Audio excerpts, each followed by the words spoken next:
Olá pessoal, dando continuidade ao tema Direitos da Personalidade. Em nosso encontro anterior, nós abordamos os atos de disposição do próprio corpo e vimos que esses atos são proibidos em duas hipóteses principais. A primeira, quando implicar diminuição permanente da integridade física. A segunda, quando houver contrariedade aos bons costumes. Vimos também que, havendo exigência de ordem médica, a disposição poderá e às vezes deverá ser realizada. Exemplo, um paciente diabético que tem que amputar suas extremidades. Uma pessoa transexual que submete a cirurgia para mudança de sexo. São atos que podem ser feitos. E finalizamos com a doação de órgãos. Lembrando sempre que a doação pode ser inter-vivos e causa mortes. Tratando-se de doação causa mortes, a lei permite a retirada de órgãos para fins científicos ou altruísticos. Fins científicos seriam fins de pesquisas e fins altruísticos têm a ver com fins de transplante. Lembrando sempre que a doação deve ser gratuita e pautada pelo princípio do consenso afirmativo. Se a pessoa manifesta a sua vontade em documento autorizando a doação de seus órgãos, essa vontade deverá ser respeitada. Se a pessoa se omitiu, aí quem decide são os seus familiares. Tudo isso foi visto em nosso bloco anterior. Dando sequência ao assunto, vamos agora falar sobre tratamentos médicos de risco. Na tela, por favor.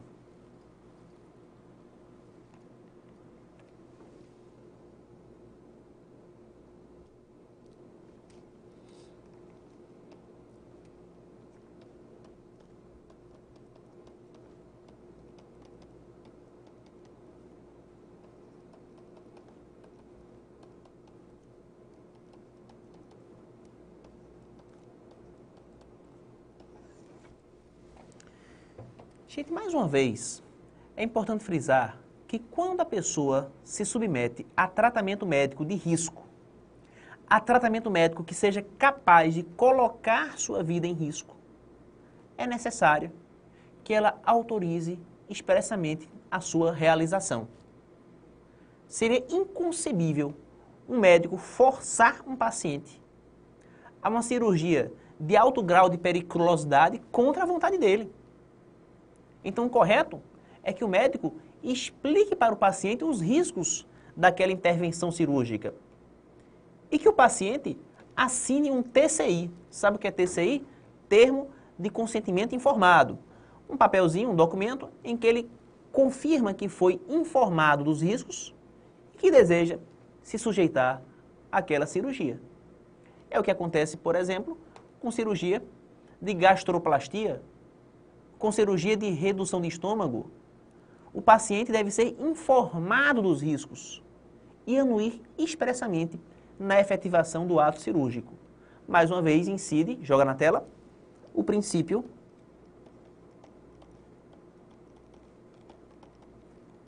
do consenso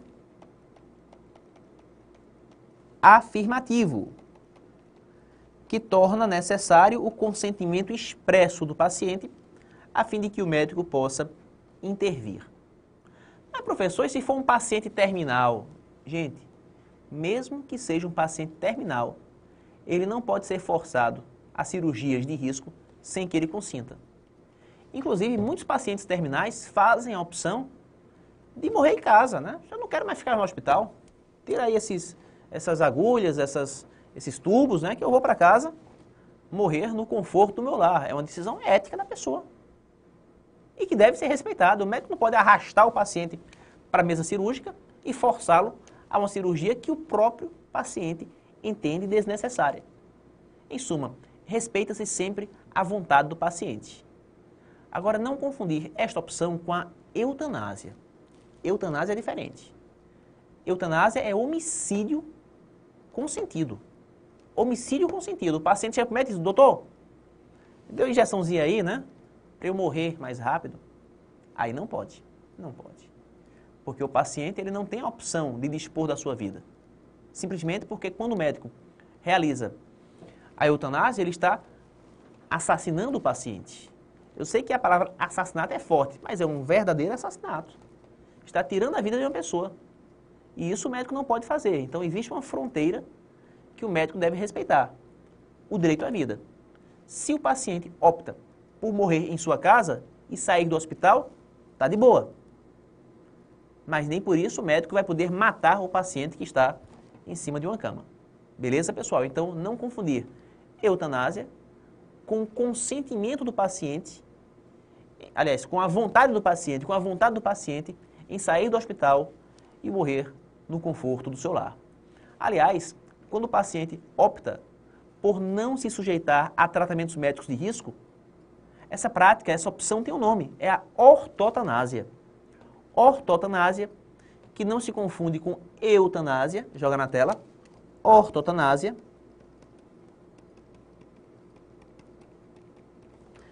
é a opção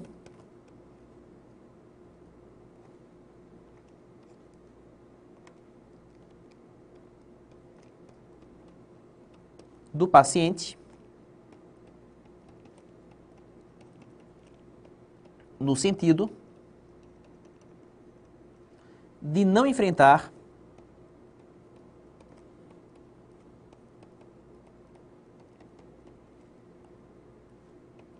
tratamento médico de risco. Vontade esta que o médico deve respeitar. Confere comigo o artigo 15 do Código Civil, na tela. De acordo com o artigo 15, está lá, ó.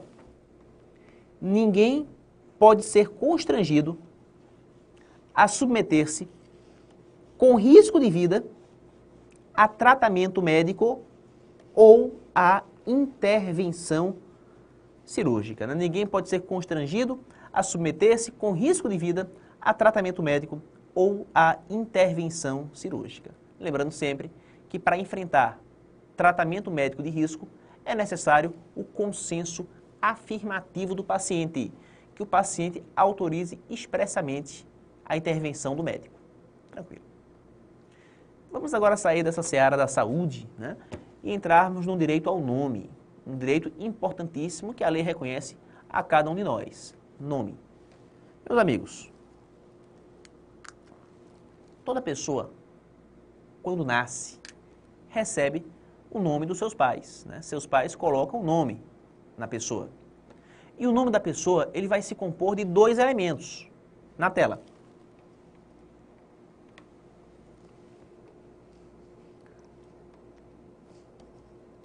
O nome vai ser composto do prenome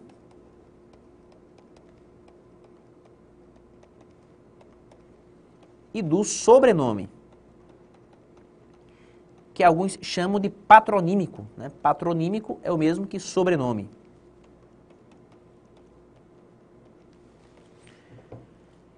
Então, no meu caso, eu me chamo Mário Godoy. Mário é o meu prenome. Godoy é o meu sobrenome. Junto os dois, Mário e Godoy, nós temos o meu nome. Na prática, a escolha do nome, embora seja dos pais, né, ela vai ter sua decisão final atrelada ao pai, ao genitor. Por que isso? Porque normalmente, quando a mulher dá à luz, ela fica no hospital se recompondo, se restabelecendo por um dia. O marido tomando cachaça com os amigos, né? Bêbado. Quando o grau etílico baixa no sangue, o marido ele vai ao cartório com um documentozinho que o próprio hospital emite, o DNV. O que é DNV? Declaração de Nascido Vivo. DNV, Declaração de Nascido Vivo. O pai pega esse documento, leva para o cartório e registra a criança com o nome que ele quiser, meu amigo, porque a mãe está lá se recuperando na maternidade. É o pai que vai registrar a criança. Então, na prática, quem vai tomar a decisão é o próprio pai. Embora haja casos, né? de mães solteiras, por exemplo, de mães que engravidaram de homens que não quiseram assumir o filho, que vão ao cartório registrar. Também há casos, mas em 99% das situações, quem vai ao cartório registrar a criança é o pai de posse desse documento, DNV, Declaração de Nascido Vivo. E ao registrar a criança, coloca lá o nome, composto do prenome e do sobrenome. Massa. Agora, claro, dentro do possível, é interessante evitar alcunhas que possam expor a criança ao ridículo. Tem pais completamente sem noção, né? Que colocam nomes estapafúrdios nos seus filhos. Somente a título de curiosidade, houve um pai lá no Ceará, cidade do Crato, que registrou sua filha com o nome de Priquitiane. Priquitiane. Acho que esse cara deve gostar da fruta, viu? É complicado, né? Então, toda vez que o oficial do cartório perceber que o nome será capaz de expor a criança ao ridículo, ele deve afastar aquele registro e solicitar que o pai escolha um outro tipo de denominação. Isso é uma questão que tem que ser apurada lá no cartório. A princípio, devem ser recusadas expressões que sejam capazes de expor a pessoa ao ridículo. Interessante que o nome da pessoa, ao ser atribuído, passa a compor parte integrante de sua personalidade. Falar mal do nome de alguém é atingir a honra desse mesmo alguém. Daí a proteção legal amplíssima que a lei confere ao nome. O nome vai ser protegido. E protegido, inclusive, contra noticiários sensacionalistas. Gente, muitas vezes a imprensa exagera na dose, né? A imprensa cria alcunhas. A imprensa lança achincalhes. A imprensa joga lama no nome das pessoas de maneira inapropriada. Claro, não quero generalizar. Sei que a grande maioria dos jornalistas são sérios, são honestos, agem de boa fé. Mas sempre existem aquelas maçãs podres em qualquer profissão. E com o jornalismo não seria diferente, né? Então, se ficar constatado que o jornalista está lançando impropérios ao nome de alguém, está lançando o nome da pessoa na lama, está achincalhando com esse nome, será possível adotar providências judiciais contra ele e contra o órgão jornalístico que o agasalha. A responsabilidade não é só do jornalista, mas também e sobretudo do veículo de divulgação. Temos inclusive uma súmula do STJ, a súmula de número 221. De acordo com a súmula 221 do STJ, joga na tela.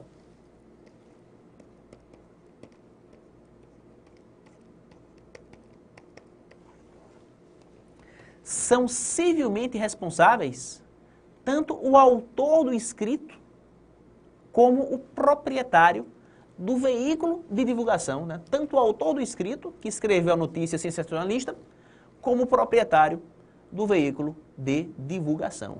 Ambos respondem solidariamente pelos impropérios que forem lançados ao nome de alguém por parte da imprensa. Interessante que muitos jornalistas, ao se defenderem no processo, claro, todos têm direito de defesa, eles vão ter também, eles usam como argumentação o fato de não terem a intenção de difamar, né? Vossa Excelência, em nenhum momento eu tive a intenção de difamar aquela pessoa. Eu apenas expus meu pensamento em uma notícia, né? Mas não quis difamar de modo algum. Gente, de boas intenções, o inferno está cheio.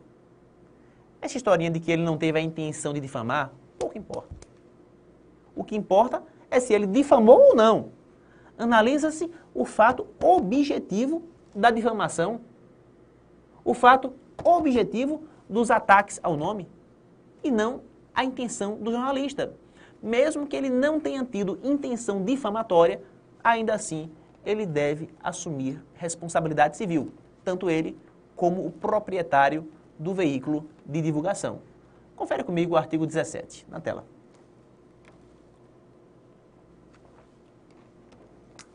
De acordo com o artigo 17, está lá, ó, o nome da pessoa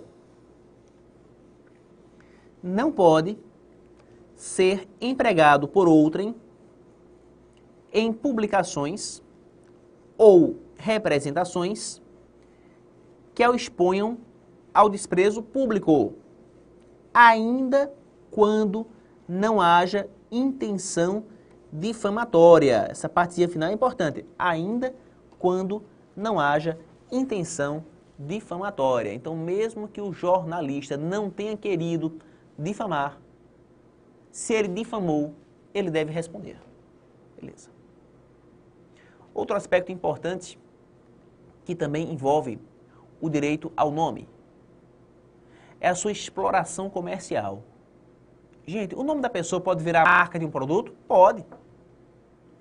O nome da pessoa pode vir atrelado a uma atividade, a um certo tipo de esporte? Pode. Mas qualquer tipo de exploração comercial que se faça em torno do nome só vai ser legítima se a pessoa autorizar. Tem que haver a autorização da pessoa para que se possa explorar comercialmente o seu nome em propaganda comercial. Confere comigo o artigo seguinte, na tela. Sem autorização, tá lá, ó, não se pode usar o nome alheio em propaganda comercial, né? Sem autorização, não se pode usar o nome alheio em propaganda comercial. O que deixa claro que para fazer propaganda comercial em torno do nome, a pessoa deve autorizar expressamente. E para fechar essa história de nome, né, já encheu o saco, o pseudônimo. Muitas pessoas, sobretudo no ramo artístico, são conhecidas não com os nomes com que nasceram, e sim pelos pseudônimos que se auto-atribuíram. Um bom exemplo, Zezé de Camargo. Zezé de Camargo, ele não nasceu com esse nome. Ele nasceu com outro, né? O nome dele é Mirosmar. Você acha, sinceramente, que ele teria chegado onde chegou, se apresentando publicamente como Mirosmar, ou Show do Mirosmar? Não ia dar certo, né? Então ele utilizou lá um nome artístico. Zezé com I, de Camargo. Ficou mais elegante. Ficou mais audível, né? Ficou mais chamativo. E ao se auto-atribuir aquele pseudônimo, ele passa a ter a mesma proteção legal que tem em relação ao seu nome. Gente, o pseudônimo usado para atividades lícitas, legais, recebe a mesma proteção do nome. Pseudônimo usado em atividades lícitas recebe a mesma proteção do nome. Ok? Passemos agora à análise do polêmico e controvertido direito de imagem. Gente, todos nós nos fazemos representar socialmente por uma imagem, né? Vocês estão aqui vendo a minha imagem. No Facebook, no Instagram, nas redes sociais, nós expomos também nossa imagem. Em propagandas comerciais, os artistas televisivos expõem as suas imagens. E a imagem está cada vez mais banalizada. Existem câmeras que filmam nossas imagens nas ruas, em shopping centers, em supermercados, até no elevador. E aí vem a questão: até que ponto a imagem da pessoa pode ser preservada contra essas divulgações ou contra esses tipos de filmagem? Seria, por exemplo, legalmente cabível uma ação judicial por violação de imagem se alguém for flagrado pela câmera da Rede Globo assistindo a um jogo de futebol? Como é que fica isso aí, hein, pessoal? Para entendermos melhor essa matéria, devemos antes conhecer os casos legais que consubstanciam uso indevido de imagem. Na tela. Uso indevido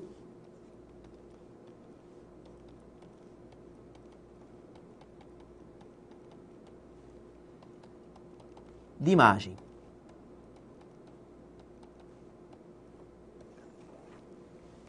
Meus amigos, nós teremos no Código Civil duas hipóteses caracterizadoras de uso indevido de imagem. A primeira delas é quando houver ofensa a honra,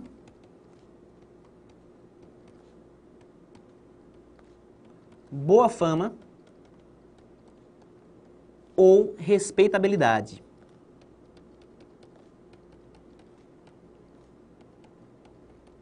Ofensa à honra, boa fama ou respeitabilidade. A segunda hipótese, em caso de destinação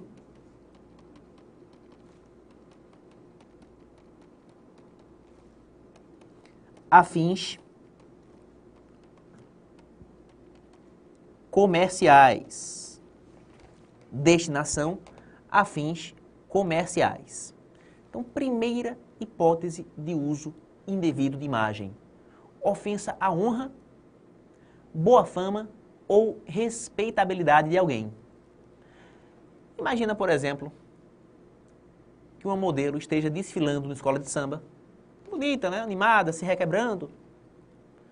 Algum malandro tira a foto dela e coloca num site de garotas de programa, né?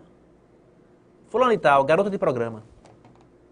Percebam, a modelo estava sambando numa passarela e teve a sua imagem atrelada por alguém às atividades de prostituição.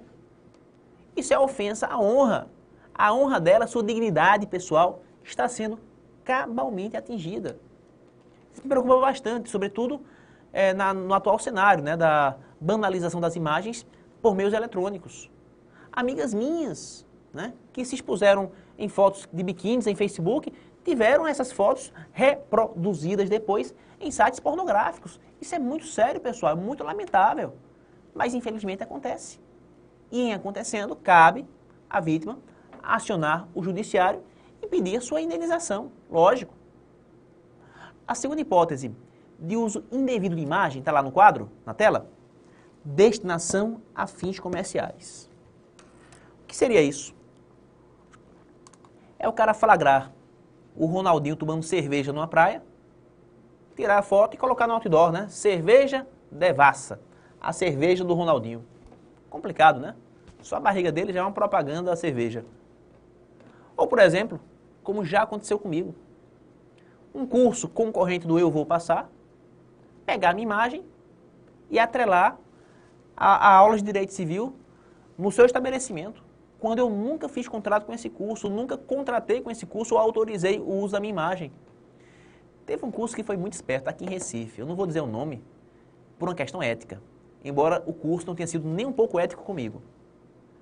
Pegaram lá a minha foto, anunciaram aulas para técnico do TJ e colocaram lá, Direito Civil, Mário Godoy ou fulano. Mário Godoy ou fulano. Perceberam a estratégia? Em nenhum momento eles falaram comigo. Mas atrelaram o meu nome ao curso. De forma alternativa. Seria eu ou o outro professor, né? E estava lá a minha foto e estava lá também a foto do outro professor. Essa forma de utilização de imagem, ela passa a sofrer incidência da proibição legal. Por quê? Porque minha imagem está sendo destinada a fins comerciais e sem que eu tenha autorizado a prática. Logo, cabe a mim, como professor e também advogado, adotar providências judiciais contra o curso. Nem precisou. Bastou um telefonemazinho, pessoal. Tudo foi resolvido.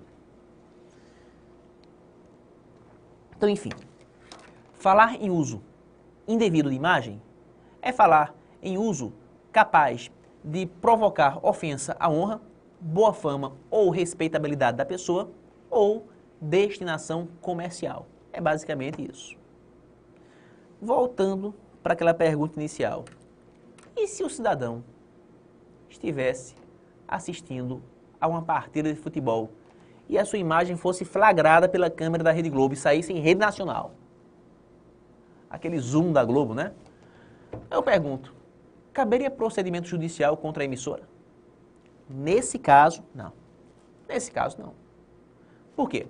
Porque para falar que houve uso indevido, tem que ter havido ou ofensa à honra ou exploração comercial. Eu não vejo nenhum tipo de ofensa à honra no fato de uma pessoa assistir a um jogo de futebol. Isso não ofende a honra. Nem tampouco exploração comercial. Qual foi a exploração comercial que houve? eu não vejo nem um centavo a mais pingando nos cofres da Rede Globo por conta daquela imagem, né? A Globo não vai vender mais, porque o Ibope não vai subir mais porque aquela imagem saiu. Não. O pessoal colocou na Globo para assistir a partida e não para ver o zoom do torcedor que estava lá, né, vibrando com o seu time. Estão percebendo? Então a ideia é que não houve qualquer tipo de violação à imagem numa situação como essa, em que o sujeito assiste ao jogo de futebol e tem sua imagem flagrada pela câmera da emissora. Confere comigo o artigo 19 do Código Civil. Perdão, o artigo 20 do Código Civil, na tela. De acordo com o artigo 20, está lá, ó. A publicação, a exposição ou a utilização da imagem de uma pessoa poderão ser proibidas a seu requerimento e sem prejuízo da indenização que couber se lhe atingirem a honra, boa fama ou a respeitabilidade ou se destinarem a fins comerciais. Está aí. Se atingirem a honra, boa fama ou respeitabilidade ou se destinarem a fins comerciais. Em ambos os casos, está havendo aqui a proibição legal do uso da imagem. Agora, claro, em determinadas circunstâncias, pode acontecer que aquela utilização de imagem, ainda que agrida a honra, ainda que se destine a fins comerciais, possa ser legalmente admitida. Excepcionalmente, a lei vai criar situações onde se admite a utilização da imagem de alguém, por mais que atinja a sua honra, por mais que se destine a fins comerciais. Aqui estamos diante de exceções legais, de justificativas que vão legitimar o uso da palavra e da imagem da pessoa. Justificativas estas que se apresentam na primeira parte do artigo, lá em cima. Confere comigo.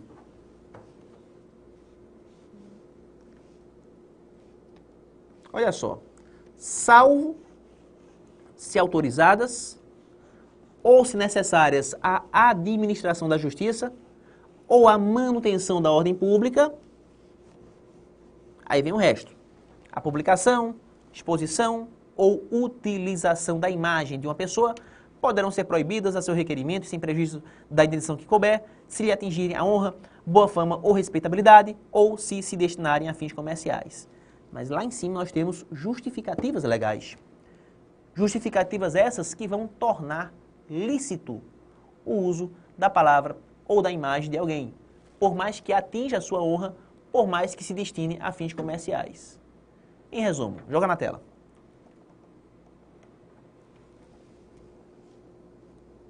Vamos colocar aqui as exceções.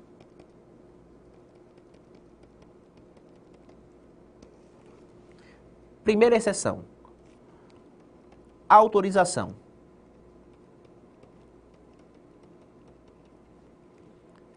Segunda exceção, interesse da administração da justiça.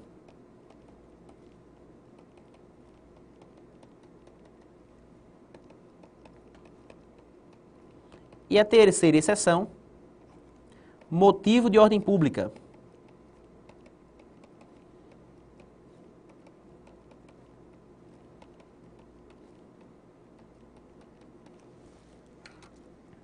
Na sequência, a primeira exceção legal à regra é quando a própria pessoa autorizar o uso da sua imagem.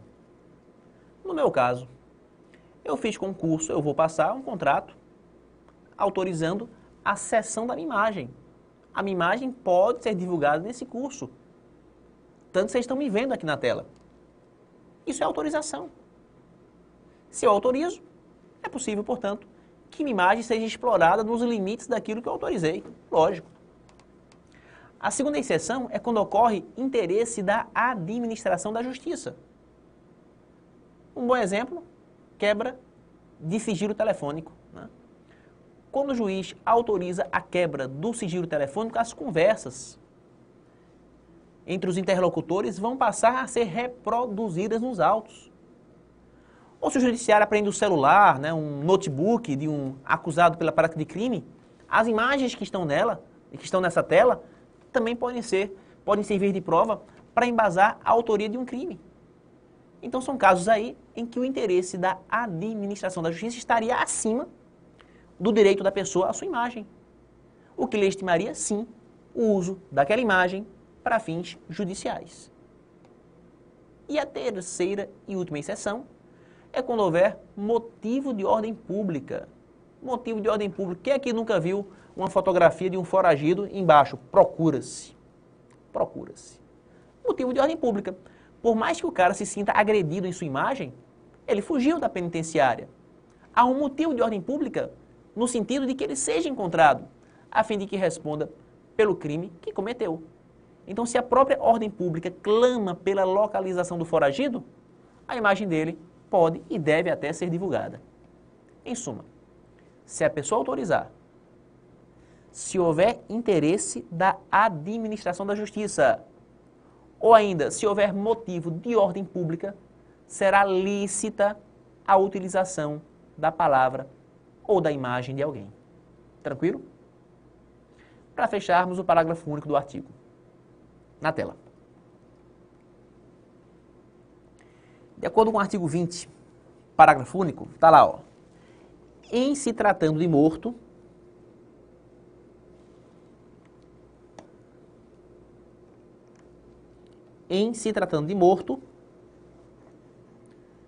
ou de ausente, são partes legítimas para requerer essa proteção o cônjuge, os ascendentes ou os descendentes.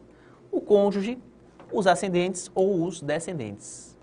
Percebam que aqui o dispositivo omite os colaterais.